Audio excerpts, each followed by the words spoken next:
Hi, everybody. Stefan Molyneux from Free Domain Radio, back with a good friend, Roger Stone, a well-known political operative and pundit. He's a veteran of 9, count them 9, presidential campaigns and has served a senior campaign aide to 3 Republican presidents. He's the author of some great books, New York Times bestseller, The Man Who Killed Kennedy, the case against LBJ, as well as The Clintons, War on Women, and Jeb! And the Bush crime family inside the story of an American dynasty. Check out his work at rogerstone.com and stonezone.com. Roger, how are you doing, my friend? I'm just now sobering up from the celebration of the greatest single election night I've ever had, and that takes in many, many election nights. But, like most reform-reminded Americans who want to snatch our country back from the globalists and reestablish this as a country of civil liberties and economic opportunity and growth and peace, as well as prosperity, obviously I'm deliriously happy. So we're going to divide this interview into 2 major parts, up to now and into the future. And what was the race? For those who don't know, I mean, you've been Donald Trump's friend for many decades. You've been encouraging him to run for a long time, and you've been intimately involved in what he's been doing over the last year and a half and probably even before. How did it go for you since the last time we talked, just the last couple of months of the campaign? What was your confidence level going in, and how do you feel it rolled out relative to your expectations? Well, starting in 1988, I began to think about Donald Trump for President of the United States because the man has a steely toughness underneath that I think you need to run a country like this, and particularly the toughness you need now while the country confronts some of its greatest challenges. Now, he did not come from the world of politics. Or the world of government, or the world of the military. He came from the entirely public sector, and it is hard to point to another businessman who had successfully become president, although we had nominated some, which was interesting in itself. In 1988, we took an exploratory trip to Portsmouth, New Hampshire. Trump spoke to the Portsmouth, New Hampshire Chamber of Commerce. We had a record turnout, I think 1,200 people for a venue that usually got 300 or 400 for their weekly or their monthly meeting. Vice President Bush had spoken there the month before. He had 500, which was considered a great turnout. Interestingly, Trump talked about trade, the deficits, and the inequities of NATO. This was 1988. So he's been very consistent on a number of these issues. And I must tell you, the very first Trump for President, draft Trump for President committee was born. A Portsmouth city councilman named Mike Dunbar, I think, is the first guy on the planet to produce Trump for President t-shirts and to publicly urge Donald to run, which was subsequent or actually contiguous with his trip to New Hampshire. In 2000, I wanted him to seek the Reform Party nomination. I looked at George W. Bush, I looked at Al Gore, and I saw 2 guys whose views were essentially identical. Although they endeavored to sound different, they were pro-war, they were going to erode our civil liberties, they were spenders, they were borrowers. It was politics as usual. Donald wasn't impressed with either one of them either, and he did for a brief period of time listen to Ross Perot and Governor Jesse Ventura and others.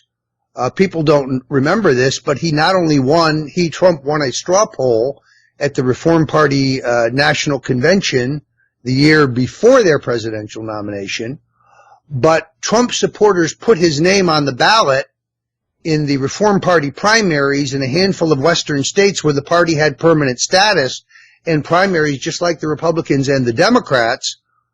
And Trump won those primaries months after he withdrew from the race and said there was no way he was going to run.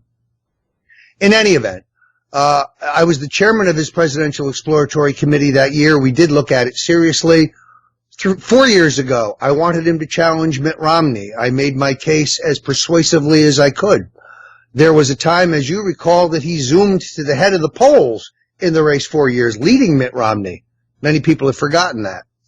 But in the end, he elected not to run. Now I would have to confess that what I realized over the last year was that even 4 years ago, he probably would not have won. This was a classic case of the man and the circumstances coming together at exactly the right time. I would also say that Trump, taking a line out of Richard Nixon's playbook, peaked his campaign at exactly the right time, Election Day. Not too early, not too late. This is an art. It's not easy to do, but if you can get your campaign to peak at exactly the right time, obviously you have the momentum going into the election.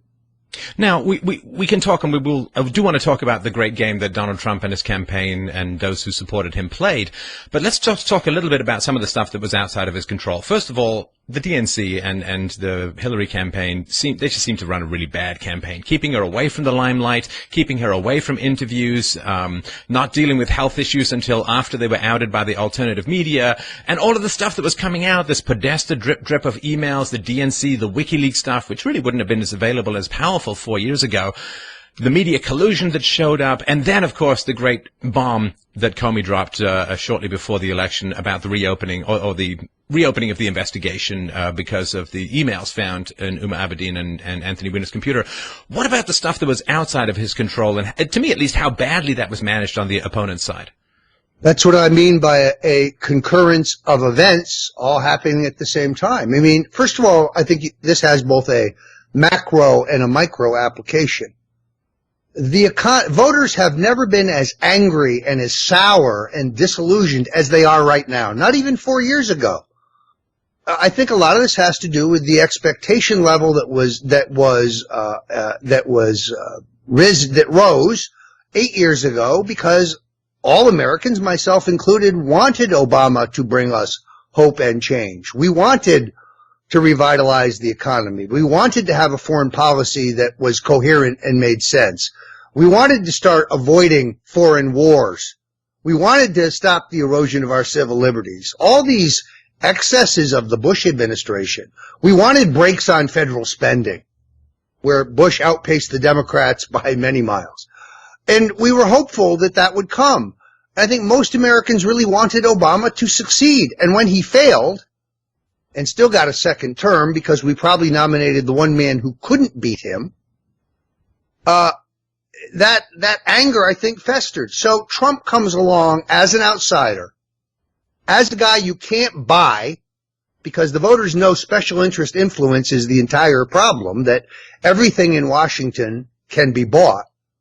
I mean, Stefan, I worked as a heavy-duty lobbyist in Washington. Let me assure you, everything in Washington can be bought with the right amount of money, the right string of call girls, and the right lines of coke. Trump is right. It's a rigged process.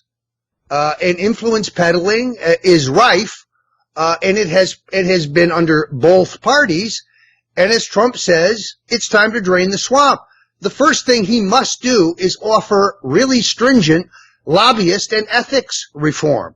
That's step one, in my view, in terms of draining the swamp. Well, you need to keep this predatory revolving door of being in government, lobbying for government, getting special. You need to keep that at bay at least for a couple of years. That at least stop more bad things from happening. Keep that stuff at bay for a while, and then you can work to clean up the system without all of these special interests. But this is what I found so frustrating, Roger, and amazing, is that the Hillary Clinton supporters and the Bernie Sanders supporters were all like, let's get the dark money out of politics. Let's get financial influence out of politics. We don't want all of our candidates bought by Wall Street and other special interest groups.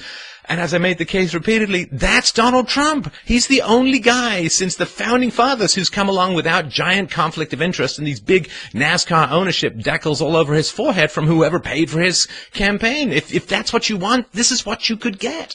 That's why I always thought that on the issues of special interest influence, war, and trade, that the Bernie Sanders voters should have a natural affinity to Trump. First of all, Hillary's not a liberal. Hillary's not a progressive. Hillary's a crony capitalist. She would steal a hot stove. It's all about the money. Put the women in Libya back 200 years under Sharia, make them, stone them to death when they're raped, deny them the opportunity to drive a car, go to college, own property, choose their own husband. No problem. Where's the money? Or Haiti. Black Lives Matter, unless you live in Haiti, in which case she and her husband and their daughter loot all of the international rescue money, all of the U.S. rescue money, rebuilding money, and all of the charitable.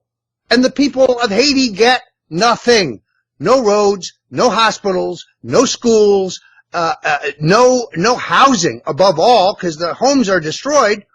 But instead we take care of the multinational corporations and build superior ports and resorts for them on the one section of Haiti undamaged by the earthquake, so they can extract all the gas and the oil and the minerals and rape the people of Haiti. That's the Clintons for you. So yes, I would think, knowing any of that, a Bernie Sanders supporter would look at this and see that they would have been more home with Trump. And in fact, I think you will find 3 out of 10 Sanders supporters ended up voting for Trump, which was the number I thought he always had to achieve. Well, and this is, I think Sanders and Clinton, relative to Trump, just did not understand what was going on out this little biosphere of liberalism and the media and politics outside of Washington and outside the New York Times. They didn't realize how much the destruction of the industrial heartland of America had driven people crazy. And I think people were willing to say, okay, well, the Democrats will give us bridge unemployment and welfare and so on. But after a while you go, hey, these jobs aren't coming back. We need another solution. We've got people working 2 or 3 jobs just to support their families. You've got massive jackups in healthcare premiums under Obamacare, massive economic insecurity. People are freaking out there. You got a quarter of Americans on these psychotropic drugs because they're freaking out.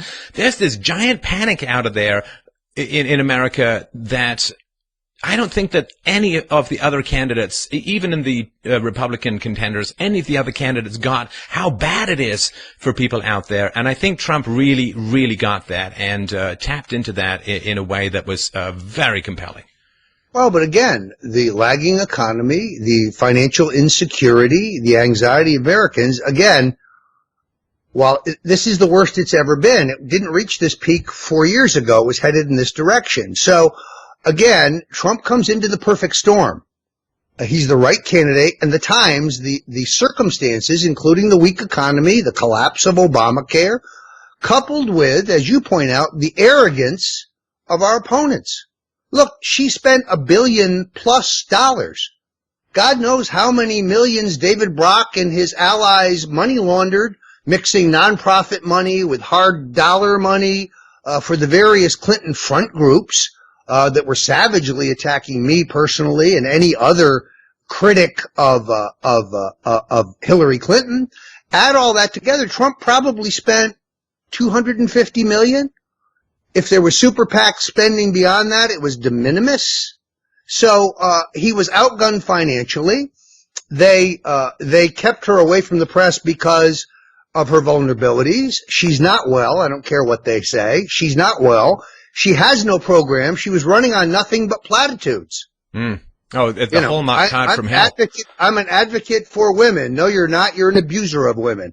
I'm an advocate for children. What about the 18 children under 8 killed at Waco because you gave the order? You, co-president Hillary, you gave the order, according to both Senate and House investigations. So her entire record was a fraud. She'd accomplished nothing. You had these glaring disasters in her emails, in the Libya incursion, in the missing money at the State Department, $6 million as I recall. She's operating entirely off of focus groups and polls and roundtables. Nothing she says is fresh. Nothing is from her own brain.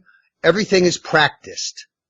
So when Trump actually finally confronts her and says her husband's a sexual predator and what she did to those women is even worse, notice the response is none of that's true. And then she moves right along because she doesn't want to get into the details. Why? Because it's all true. That's why. Right. It's all practiced. And it came across to voters as stale and uninspiring. Right. I got a lot of messages after the election basically saying, thank heavens above that World War III has been called off. And this aspect of Hillary's candidacy is still, I think, being underplayed. I know in certain areas, right, Breitbart.com and other places, it's being pointed out, but, we're going out to a bit of a wider audience sometimes here, and I really want everyone to understand how incredibly dangerous Hillary Clinton was going to be as a president. She'd threatened to nuke Iran. She had threatened to view, untoward social media accounts that she thought might be associated with Russia as Corsabella for a war with a nuclear power like Russia. This was an incredibly dangerous woman when it came to foreign policy, and I don't think people understand just how close to the edge of a glowing, smoking, radioactive, human charcoal-filled crater we came as a planet. Well, let's hope that Obama still doesn't pull the trigger in the next 2 months. Look, this nation is hurtling towards war. We had the Vice President of the United States chortling publicly about launching a cyber war to provoke the Russians. It is the Clinton-Obama policies that have brought us to the brink of nuclear war. We're going to fight over Syria? Really? Assad props up Hezbollah. He's not our friend. He's getting help from the Russians. They're not our friends. On the other side, we have ISIS, created really by George Bush, strengthened by Obama, armed by Hillary. And they're propped up by the Saudis. Did anybody read the missing pages of the 9/11 report from Congress? They are not our friends. So why would we spend a single American life or a single tax dollar on a fight that is not our fight, in which, regardless how it comes out, the new power will not be friendly to the United States? That is what Donald Trump has averted. Trump is for détente. But in the Clinton-created world, Stefan, if you are not for war with the Russians, you're a Russian agent. Congressman Jerry Nadler, Congressman Elijah Cummings both accused me of treason, of working for the Russians. I have no Russian conflicts. I have no Russian clients. I have no Russian influences. I have no Russian money. I have never taken a dime from any Russian interest or anybody connected to the Russians. It's a lie. It's the new McCarthyism. If you're not for war, if you're not a neocon for war, you're in the service of a foreign power. And they accused me of it. They accused Trump of it. They accused Assange of it. It's a lie there too, by the way. He doesn't work for the Russians. In fact, he's very smart. He says, stop worrying about the Russians. You guys better start worrying about the Chinese. Now there's the sophisticated hackers. It wasn't true of Paul Manafort. This was a talking point. And I point out to you that the heads of the intelligence services, they always say 16 or maybe it was 13, tell us that there's Russian influence. Really? Then why has no Republican on the House or Senate Intelligence Committee who are qualified to see top secret and classified documents, they have seen no proof? Why? Because there is no proof. It's horse shit. It always was. And very dangerous. And very dangerous horseshit too. Let's talk a little bit about the media, because they're going to play a big role going forward, and I think they're playing a big role in these riots. I mean, man alive, Roger, did they ever go to the wall with dividing up the country? I mean, Trump is literally Hitler, racist, sexist, misogynist. I mean, they have set up this situation where crazy people can think they're heroes for opposing Trump, even to the point of violence. And now they say, well, this nation is strangely divided. And it's like, no, if you saw someone in half, you don't get to say they're strangely divided. You got to look down at the saw in your hand. I mean, was there not any dirty trick that they pulled, any amount of verbal abuse that they could pour on, any unjust allegation they couldn't promote, that they didn't stop at anything when it came to trying to tear down this candidacy? And these scars, I think, are going to be felt for a long time from this battle. Well, never before have we seen the kind of public alliance between the mainstream media, pardon me, and the opposition. They were marching in lockstep. The 13-year-old, the girl who claimed that she was raped by Trump when she was 13, notice how that fell apart and she withdrew her claim and disappeared? That was set up by the Clintons as a firewall, or by their operatives. The women who came forward and said Trump groped them. No, of course they couldn't remember where, what year, what day, what place, but it happened. And then, of course, WikiLeaks showed us newspaper ads and Craigslist soliciting people to come forward and bear false witness against Donald Trump in return for money. So, no, they pulled out all the stops and it all collapsed. The voters, in their wisdom, saw through all of it. But you're right about the fact that this is agitprop. These are paid demonstrators, again, funded by George Soros, probably run by the criminal David Brock, James Carville, this entire group of thugs who refuse to give up on a fight they have just lost. And I was talking to Alex Jones early today. We may have to do some demonstrations for the new president around the country to support the reform agenda and to say we believe in democracy and we've just had an election. Well, of course, that is the ironic thing, as everyone has pointed out, that the Democrats claim to be shocked, I tell you, shocked and appalled that anyone might contest a legitimate election. And of course, but these are not peaceful demonstrations. I saw demonstrators carrying a Rape Melania sign. I know. Stefan, there are bands of teenagers wandering the streets on the Upper East Side of New York, 10, 15 kids chanting, "Fuck Donald Trump! Fuck Donald Trump!" I saw this with my own eyes. So they're setting the stage for violence. They're acting violently and provocatively in the hopes that good citizens will react and then they can blame us because we're the haters, as you know. Right. You rise to the bait, there's conflict in the streets, and then suddenly everything that they predict about the right has suddenly come true.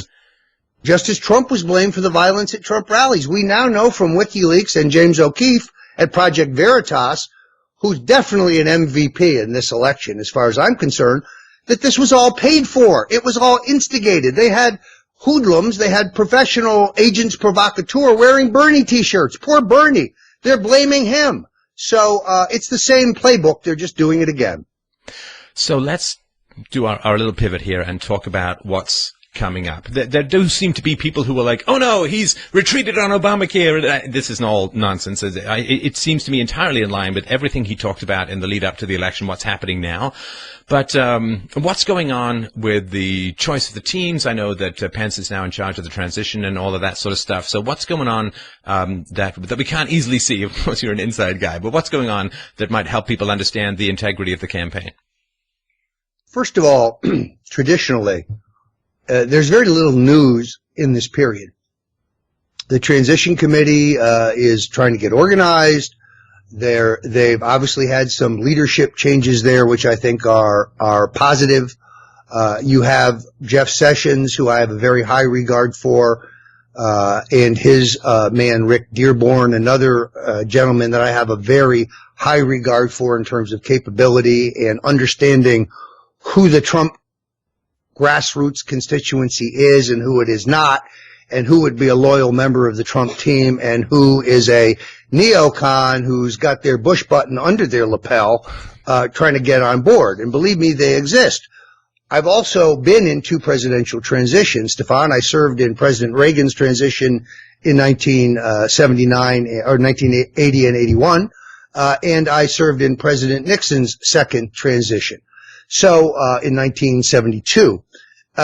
Now what you have is a series of boarding parties, establishment job seekers, people who had no role in your election whatsoever, some who may have actually quietly worked against you. They show up, they send their resume, and they say, I was with you the whole time. Anytime a person says that, take them off your list. Because if they really were, they wouldn't need to say it. You would know them, yeah. First of all. And then secondarily, because there's not a lot of news, the news media needs to create news, and therefore and seeing this, those who wish to be in federal positions began dropping their own names to promote themselves. So-and-so is being looked at for Secretary of State, and so-and-so it may be under consideration for Chief of Staff. In almost all of these cases, anything you read today and tomorrow and yesterday is largely false.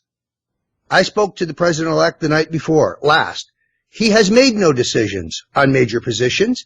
He's still wrapping his head around the incredible national security information that he was briefed on since becoming president. Things that you and I don't know. Things that he can't discuss because they're classified. But he knows the real world situation, and I think that is the first thing you want him to get a grip on. And then he will start staffing his own government. When I said to him, how's the transition going? He said, well, I guess they're over there making lists. But believe me, he said, I'm going to have my own list. Well, it's great that the presidential-elect is finally getting all the security information that's long been available to everyone who hacked into Hillary's server. It's good to get him up to speed with all of the foreign governments and all of the hackers and Romanian kids in their mom's basements who have all of the access. I mean, it's great to get him up to speed to the average hacker around the world. And it's also nice, you know, if he hasn't made any decisions yet, Roger, it's pretty cool because everyone who floats their name out is probably someone you never want anywhere near your administration. So it's a good way of sort of flushing out the ferrets, so to speak. And the self-promoters within your own ranks. So the president's keeping his own counsel. The transition is coming together. His son-in-law, Jared Kushner, is a very able fellow, friend, and I think he gives his father-in-law wise counsel. He's got a bank of advisors. I'm a big fan of Steve Bannon. Bannon understands the new media in a way that few do. The new media played a crucial role in Trump's election. We would never have been able to win if there was no Twitter, no Facebook, no Snapchat, no Instagram. Particularly in an underfunded campaign, social media played a role beyond our wildest dreams and will be even more powerful in the next cycle. I'm a giant fan of Bannon, who understands the Trump constituency, knows who the good guys are and who the bad guys are. Really helped the candidate forge, I think, a very eloquent message in the closing days against globalism, against the insiders, against the two-party duopoly, the entrenched Washington establishment that has failed across the board, failed on every issue: immigration, trade, our finances, our foreign policy, you name it. The country's in retreat and decline. So the president's going to change all that. And he's going to surround himself, I think, with able men and women. But right now, you've got this, it's a little bit like Game of Thrones. You have all these self-promoters. Until the president makes up his mind, anything is possible. He is, at the end of the day, the decider, as George W. Bush said. Well, and he's had the most experience of just about anyone on the planet of hiring people who are great at what they do for a very large organization. So I'm certainly going to trust him as that. And it's funny, the social media thing, I actually made it to the front page of CNN by pointing out that it was radio that got FDR into power, it was television that got JFK into power, and it was social media that got Donald Trump into power. And this allows him, of course, to bypass the mainstream media. And Lord above, it is a glorious day under heaven when the mainstream media is starting to get sweaty about their own paychecks. And that seems, I just saw this big sort of half apology, half promise to do better letter from the New York Times. And there are other people who are like, well, maybe we were a tiny bit wrong about Trump. He's going to be around for a while. Maybe we can find a way to be his friend. And it's like, oh man, you gross people, go back under your rocks. Your time is done. No, look, you're looking at a person who has been banned by the mainstream media. Although CNN reporters constantly call me wishing me to be a source and help them, I'm banned on their network. I'm banned on MSNBC. I think I'm de facto banned on Fox, which doesn't bother me much because, candidly, Infowars.com, Stefan, I have plenty of outlets if I want to let people know what I think. They act like they still have a monopoly on information. They don't understand the toothpaste is out of the tube. That Breitbart and in your podcasts and Alex Jones and Town Hall and the Daily Caller, it's an alternative world. And they just don't see that. They're losing power. They're losing viewers. They're losing revenues. It's a dying thing. They won't exist in 5 years. They just don't yet understand it. And they went after Trump with a vengeance. Yeah. With a vicious vengeance like nothing I've ever seen. And I've been in this business 40 years.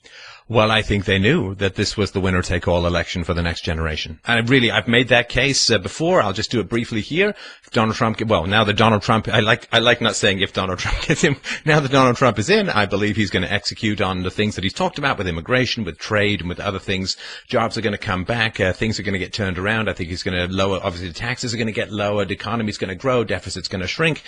And the giant media conglomerate that was trying to give the jetpack to the ailing Hillary to get her over the fence, they're done. So they're not going to be around to support the next candidate. It's going to be social media, which is going to be, I think, more on the right. And when the illegal immigrants start to drain southward, then the dangling out of citizenship, which has been the big thing that the liberals have been holding out for, as you know, come vote for us, and we'll get more people from the third world to come in and vote for us. If that all changes, they're done for a generation. They don't have the media, they don't have the illegal immigrants. People have jobs and therefore don't want as big a government anymore because they're paying taxes rather than receiving welfare. I completely understand why they did what they did, Roger, because this was winner take all for a generation or more. Look, I don't need to tell you that the cornerstone to Trump's entire success is revitalizing the economy. We need a boom economy. This is why I hope he will look at Larry Kudlow for Treasury Secretary. This is why I hope he will bring Steve Moore into the administration. These guys know how to make the economy cook. And if you have more jobs and more taxpayers, you will get more revenues. And now you have money to spend on worthy projects and worthy endeavors like rebuilding our military strength. And in Trump, because you have a president not beholden to any special interest, you really could get an OMB director under his direction to cut wasteful federal spending and actually get it done. It's, for the first time in my lifetime, it's possible because Trump is entirely independent. He owes no one. So I am very optimistic that if with that cornerstone and with the pro-growth policies that Trump favors in terms of cutting the corporate tax rate, in terms of an overall tax cut, his offshore program to bring dollars back, I think that these things could give us the boom economy we need. And then you can go correct all the other problematic areas of government and the failures in our foreign policy. Well, and a boom economy, not a bubble economy. And that is a crucial difference because everything that's been booming really since the 80s has been something that comes at the future cost of the bubble popping and things crashing back down. We need something that's going to be no more gimmicks. This is fundamental. You need sustained growth over a long period of time. Look, it worked for John Kennedy. It worked for Ronald Reagan, and then they lost their way. In Kennedy's case, he was replaced, and Johnson began spending like there was no tomorrow.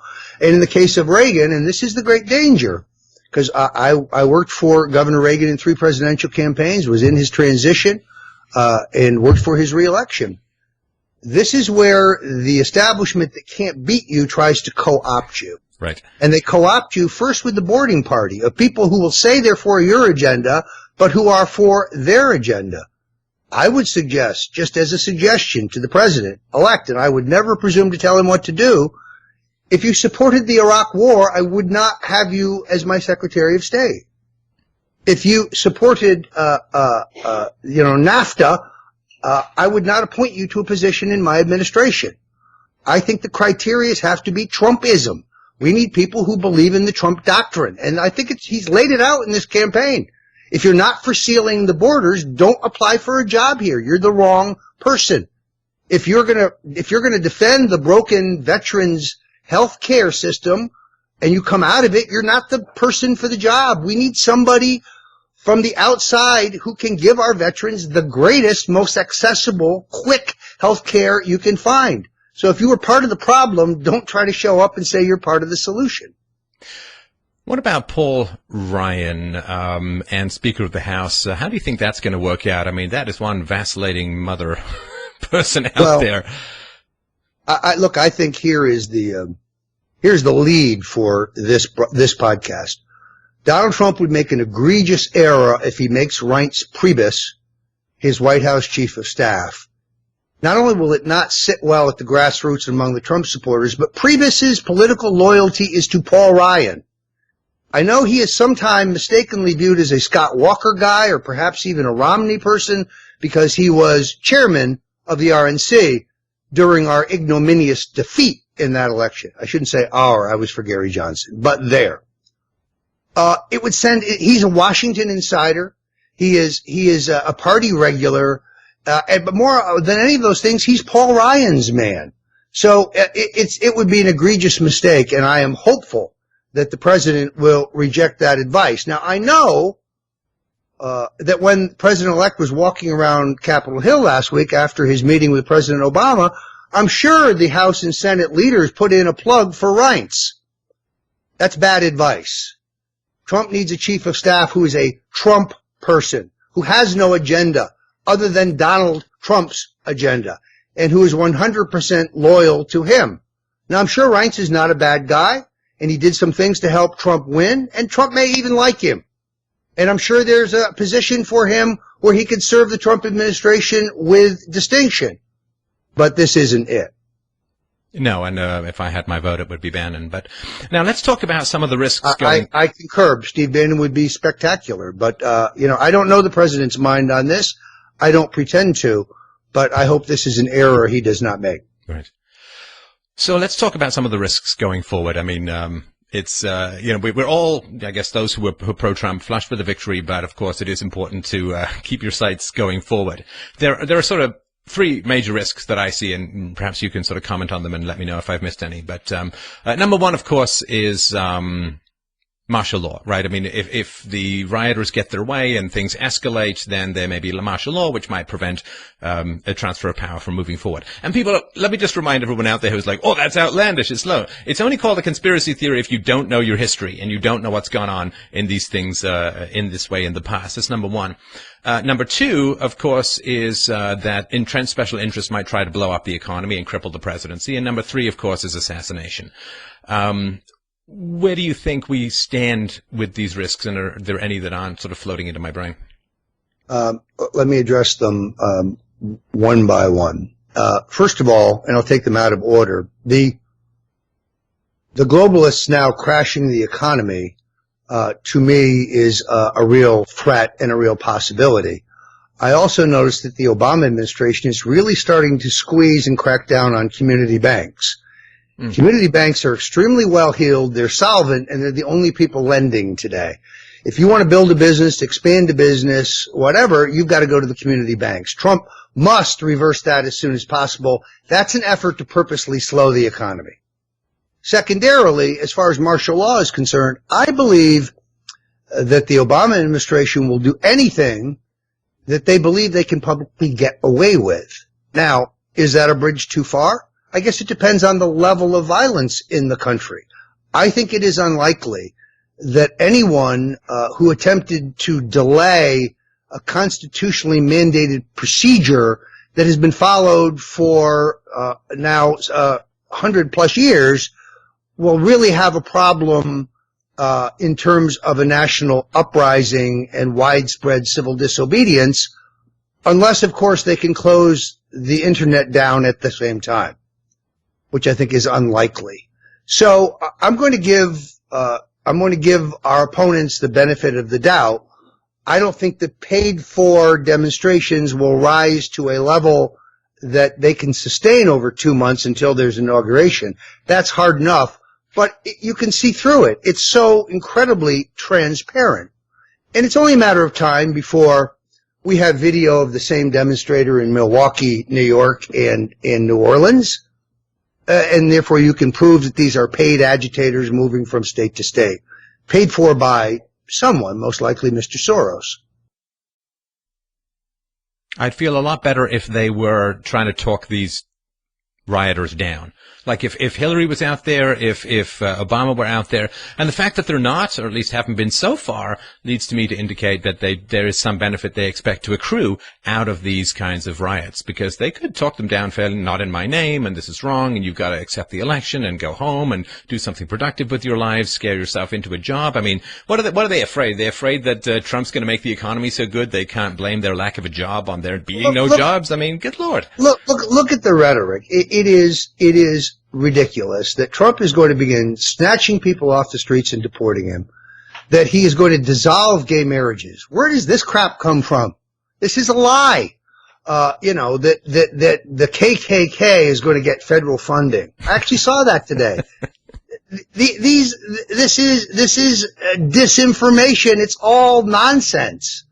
And it's paid for. And the vituperation, the paid vituperation out there on the streets is extraordinary. But I still don't think it will succeed. Now, I'm already called a conspiracy theorist, as you know. When the left doesn't like your arguments and they can't refute them on any fact-based basis, they revert to calling you a conspiracy theorist. As I think it was Gore Vidal who said, no, I'm a conspiracy realist. And now I've just taken to calling myself a conspiracyologist. The point, of course, is that I have written a book on the Kennedy assassination. I've written a section on my book on the Bush family about the Reagan assassination, of which there are many, many strange anomalies and irregularities regarding the conduct of the Secret Service. And therefore, the one thing I pray for every day is the safety of the president-elect and his family. This is I'm not going to talk about this at length, other than to say he has really good personal security people. I don't see them going anywhere. They will work closely with the federal agencies. I don't mean to demean in any way the individual men and women of the U.S. Secret Service or any other branch, but I like a double layer of protection because, yes, I think George Soros and others at this juncture particularly might wish the president-elect not the best. Right. So let's close off, Roger, with a lot of people, of course, are crashing a little bit after the struggle and the victory. And, of course, much remains to be done, to put it mildly. What is it that you would suggest that people can sort of pick themselves up, shake off their hangovers and get back to work? What is it that you think people should be focusing on over the next little while? Well, I think they have to watch the makeup of this administration to ensure that faith is being kept with the Trump voter and the anti-globalist voter. This has been a historic victory. I realized after the third debate, in all of the polling that I was looking at, that Trump was rising and rising quickly. When the announcement of the 650,000 emails was made, that only accelerated the pace, which was already, he was moving at a point a day. And it really became a question of whether he could crest by Tuesday or whether he wouldn't crest until Wednesday, whether he would fall just short. The announcement by Comey did not have the desired effect of breaking Trump's momentum and changing the dynamic. Mr. Comey had worn out his credibility. First it is, then he isn't. Yes, it is. She's a crook, but I'm not prosecuting her. He burned out, and people saw it as raw Washington politics, and they figured, I think, Obama leaned on him. Let me say this. I know members of Congress who have in their possession the 650,000 emails. I know people at the New York Police Department who have in their possession the 650,000 emails. Contrary to what Director Comey says, there's hard evidence of treason, pay for play, corruption, sexual misconduct, and worse. This is a treasure trove of convictions. And I favor a judicial process. It's not up to the President of the United States to decide whether Hillary Clinton and her husband and her daughter are prosecuted. It's up to a grand jury. An experienced, completely honest, unbiased prosecutor should take the evidence to a grand jury and let them decide. But I don't believe that this scandal can be covered up because there are those in Congress and those at the NYPD who will not let it be covered up. So you're not going to have, as we saw, the Justice Department closing down investigations into the Clinton Foundation anymore. Well, of course, there's a route to get the information out should all else fail, which is to go to the good friend of Liberty and Freedom, Julian Assange, in the Ecuadorian embassy, give him some emails and let him do his normal vetting and release them to the public. There are ways, of course, of bypassing any political restrictions on these kinds of investigations now that are, I think, blowing past the gatekeepers that I think have been hampering some of these investigations in the past. No question. Look, if there are MVPs for this election, they would have to be Julian Assange. They would have to be James O'Keefe. They would have to be Alex Jones. They would have to be yourself. They would have to be Milo. They would have to be thousands and thousands and thousands of grassroots activists who tweeted and Facebooked and post on Instagram, on Snapchat until their fingers hurt. That was the army, and to me, those are the MVPs. Obviously, I feel strongly that this is a personal victory. Trump was so much better than Trump's campaign. His campaign in the end turned out to be largely irrelevant. It was him and a Herculean physical effort in those closing days. 3 major speeches a day? 4 on some days? Nixon didn't do that. Reagan didn't do that. Bob Dole never did that. The Bushes certainly never did it. In our television-based politics, You wanted one big hit a day for the evening news, and that was your messaging.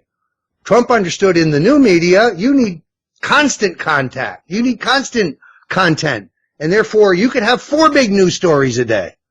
There's no such thing as a saturated market in the new media. I think that's really important to understand for people.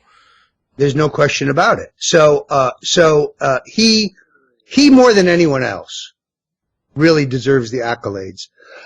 He crystallized the issues. He hammered her. He survived 3 debates. I thought he did better than she did in all 3 of them. He was a gentleman in the first, and he let a few softballs come over the plate, and he didn't hit them. But he more than made up for it in debates 2 and 3. The 3rd debate was probably the best in terms of convincing people that he's ready to be president. And we're at a historic time. I mean, it is, I'm just happy to be alive and to see this country get one last chance at salvation. This is it. Either that or we slide into the abyss. Yeah, it's first world or third world, next stop. There's nothing in between. Roger, thanks again so much for your time. A great pleasure to connect again post-election. Just wanted to remind people, Roger has fantastic books, articles, does a podcast, is a regular on Alex Jones's show. RogerStone.com and StoneZone.com. Well worth consuming. Best of all, Stefan, StoneColdTruth.com, which coincides with my new syndicated radio show on the Genesis Communications Network. So go to StoneColdTruth.com and you can see what I'm up to. Beautiful. Well, we'll put the links to all of that below, as well as links to your books. Roger, a great pleasure. Have yourself a great day, and thanks for all that you've done for not just America, but the West as a whole. Thanks, Stefan. Take care, man.